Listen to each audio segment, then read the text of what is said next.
থেকে নামাজ পড়তে আব্দুল্লাহ নামে 4 বছরের একটি বাচ্চা হারানো গেছে।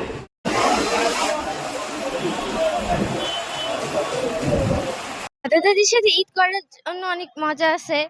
তো দাদা দাদির সাথে হাজার কষ্ট হলেও বাড়িতে যেয়ে ঈদ করতে হবে, এটাই আমাদের সব ইচ্ছা আছে, সেই জন্য বাড়িতে। সমস্যা এখানে আমরা গাড়ি পাইতেছি না, আবার গাড়ি পাইলেও ভাড়া বেশি নিতেছে। ভাড়া বেশি এটা সমস্যা না, তাও আমরা গাড়ি পাইলে একটু স্বস্তি মতো পরিবার ঈদ করতে পারতাম, এটাই আনন্দ, কিন্তু সেটাও আমরা পাইতেছি না। আমরা যাচ্ছি অনেকদিন পরে দেশে যাচ্ছি, আমরা গাড়ি পাচ্ছি না, ভাড়া বেশি নিতেছে, অনেক জ্যামজট আছে আর কি। আমরা অনেক ইয়াতে আছি, এত ভিড় ভাট্টার ভিতরে আমাদের বাড়ি ফিরতে হচ্ছে আত্মীয় স্বজনের মুখ দেখার জন্য। গতবারের থেকে এবার ভাড়া প্রায় 3-4 গুণ নিচ্ছে এবং গাড়ি খুবই সংকট, রাস্তাতে অনেক ভোগান্তি। এখানে তো অনেক সমস্যা, যে আগের থেকে অনেক ভাড়া বেশি নিতেছে, আবার জ্যাম প্রচুর।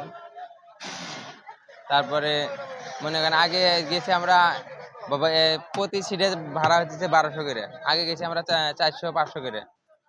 কাল থেকে এখানে গাড়ির জন্য অপেক্ষায় দাঁড়িয়ে আছি, যাও গাড়ি পাচ্ছি ভাড়া বেশি নিচ্ছে, এই জন্য আমরা ভোগান্তি হয়ে যাচ্ছি।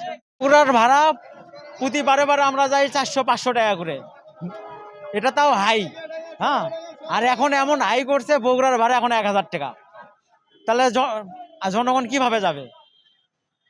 জনগণ তো ভোগান্তির শিকার হয়েছে। এই যে ফজরের নামাজের পর থেকে দাঁড়ানো, এখন পর্যন্ত কোনো গাড়ি নাই। এমন পরিস্থিতির ভিতরে বেশি গাড়িও পাওয়া যাচ্ছে না, আপনার সিট যেগুলো আছে তাও পিছনে ভাড়া অতিরিক্ত বেশি হয়ে যাইতেছে আমাদের। গতবার আমরা 1000 টাকা করে গেছি, এবার তার দ্বিগুণ ভাড়া দিতে হচ্ছে, ডাবল দিতে হচ্ছে। এই ভোগান্তি কবে শেষ হবে? কত বছর চলবে এরকম? 1000 টাকা টিকিট এখন 1500 টাকা নিচ্ছে, ডাবল ভাড়া নিচ্ছে।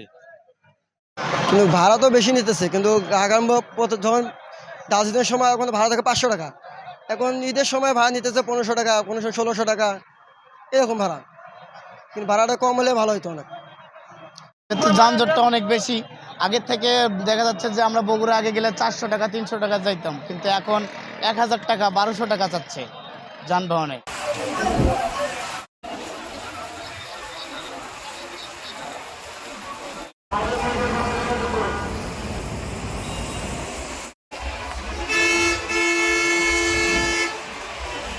আব্দুল্লাহ নামে একটা বাচ্চা হারানো গেছে।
সামনে